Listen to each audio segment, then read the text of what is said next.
Hello everyone, let's take some time to review the results of January's 3-card blind main event tournament. This month had our greatest number of participants in the tournament to date, with 133 participants and 47 brand new players. So if you're one of those new players watching the video right now, thanks for giving the tournament a try, and I hope to see you again next month. Across the 133 participants, there were 115 unique decks played, which means the meta diversity score for this month was an 86.47%, which is very high relative to prior months. The most popular card played in January was Caracas, which had an 8.34% meta share and an average score of 45%. This is the first time in a while that we've seen the most popular card be a card that has a negative win rate. We haven't seen that since September of last year. And lo and behold, the card that had the most popular slot but also had a negative win rate in September was also Caracas. What I'm trying to highlight here is that Caracas looks like a card that has no drawbacks relative to other land-based mana sources,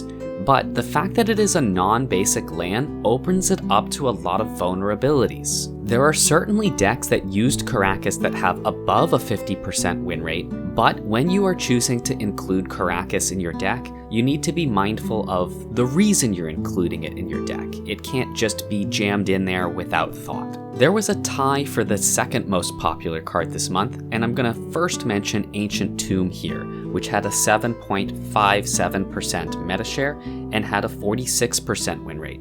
So this was another example of a land that looks appealing, but a decent amount of planning needs to be put into why you want to include Ancient Tomb in your deck, because it needs to actually pay off for the vulnerability you introduce to your deck by including a non-basic land. The other card tied for second most popular in January was Crashing Footfalls, and Crashing Footfalls did actually have a positive win rate. It had an average score of 64%. As both a popular card and a card that performed very well, Crashing Footfalls had a clear impact on the meta this month, but I don't think it was the most significant card as far as this meta was concerned. I think by far the most significant card was Retrofitter Foundry, which I'm not going to go into depth here because it's going to come up repeatedly as we go through our winners in this video. So let's begin with our winner of Group E, which was Nightcap, who was playing Bayou, Funeral Charm, and Swarm Shambler. Given that Chronomaton Island Piracy Charm was our first place winner in December,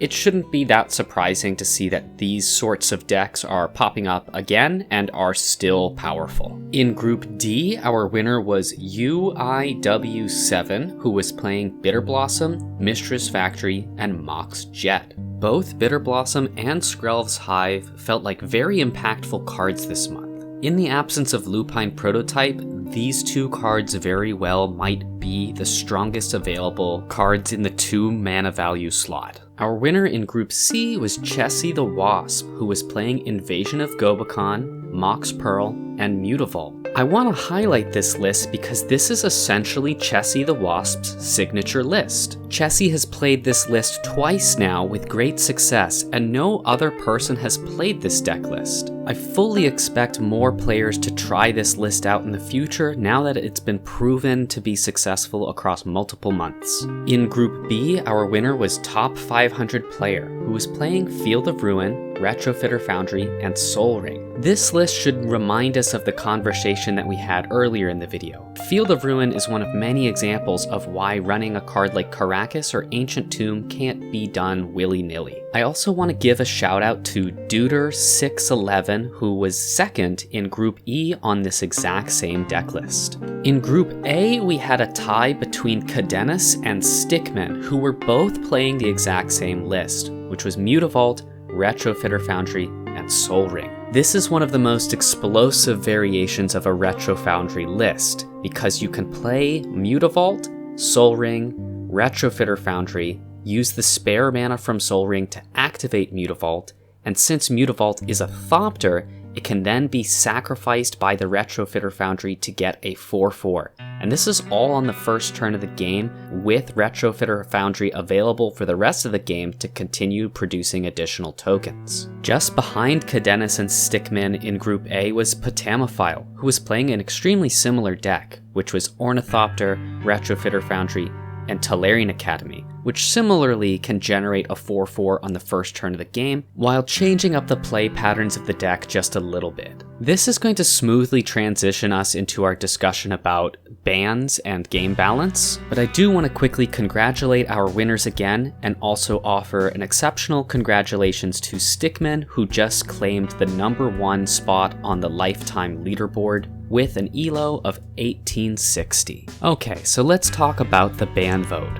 If you are watching this video at the time it was uploaded or shortly thereafter, the ban vote for this month will be currently running. You can find a link to the ban vote in the description of this video to participate and express your opinion on the list of cards I'm about to present as options that could be added to the ban list for February. To the surprise of absolutely no one at all, Retro Foundry is in the first slot on this list. Retrofitter Foundry had a whopping 68% win rate this month and a 4.55% meta share. The card was extremely dominant this month, claiming multiple first place slots across different pods, and as demonstrated by the Mutavault version of the list that came in first this month overall, Retrofitter Foundry offers an extremely explosive start without compromising the ability to scale into the late game. I think this card has been top of mind for a lot of people for several months, but this month was the first month where it truly broke through and displayed its real power.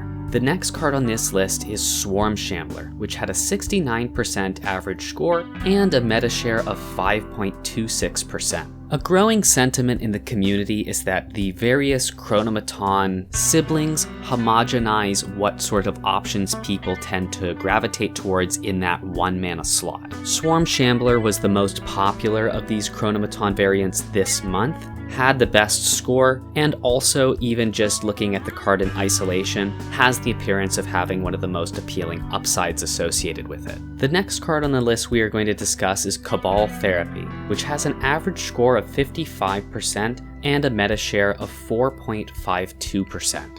This card has been a popular write-in from months prior, where members of the community have expressed that they would really like to see this card voted on in the future. Currently, the strength of Cabal Therapy has edged out all other one-cost Thoughtseize-like effects, including Thoughtseize itself. It can be easy to get fixated on the flashback portion of Cabal Therapy and think that that is the true strength of the card. However, the fact that it forces players to discard cards with identical names means that Cabal Therapy has single-handedly made it very unappealing to run 2 cards with the same name in your deck because of the chance that you get completely blown out by Cabal Therapy.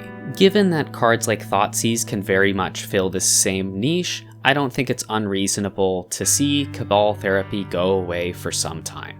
Next, let's take a look at Channel, which had a 64% average score and a 3.05% meta share. Channel has been another big part of this format's meta for some time now, and although I mentioned Bitter Blossom and Skrelv's Hive as potentially being some of the best 2-drops, in reality, Channel is kind of a 2-drop, and it tends to just win you the game if it resolves. This month we saw 3 unique deck lists running Channel, with Channel Hickory Woodlot and either Karn Liberated, Ulamog the Infinite Gyre, or Emrakul the Aeon's Torrent. I also want to highlight here that all 3 of these deck lists had well above a 50% average score. The point I wanted to make here is although it might be appropriate to target a card like Ulamog at some point because of what it offers as a potential payoff for Channel, it's currently clear that the strength of Channel is not exclusively limited to a card like Ulamog, and it wouldn't make sense to ban one of these giant threats simply because of the existence of Channel and prevent them from being included in other more interesting decks. The last card on the list for the community ban vote this month is Bitter Blossom, which had an average score of 66% and a meta share of 3.73%. I think there's no question that Bitter Blossom is an extremely strong card in this format as a difficult to remove threat that can scale very well into games that last a little longer. That being said, I think a fair question that some of you may have is why Bitter Blossom was included on this list as opposed to Skrelv's Hive. Skrelv's Hive had a somewhat lower win rate this month at 62% average score, which in the grand scheme of things is not really that much lower than Bitter Blossom's win rate, but a core difference between how these cards play out is that Skrelv's Hive can be outraced relatively easily, whereas Bitter Blossom, because the tokens can block and also have evasion, makes it an incredibly difficult card to play into even if you are running an extremely aggressive strategy. And that wraps up the month of January. Thank you again for everyone who participated, and regardless of whether you participated or not, thanks for watching everyone, and see you soon.